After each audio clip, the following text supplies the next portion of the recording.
Hey friends, if you wish to install the popular LastPass browser extension in Google Chrome, then please watch this video. I will guide you through the procedure. So here's what you have to do. Search for Chrome in the Windows search bar and open Google Chrome. Click on these three dots at the top right corner and then select this option for extensions and then click on Visit Chrome Web Store. Search for LastPass and then click on Free Password Manager. Click on Add to Chrome and then select Add Extension. Wait for a few seconds because it needs a few seconds to add. And this is where it will add right next to your profile picture, though it will need a few seconds for that. Okay.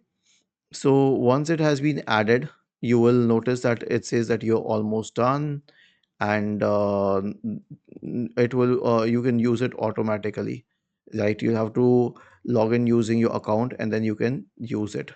Was this helpful?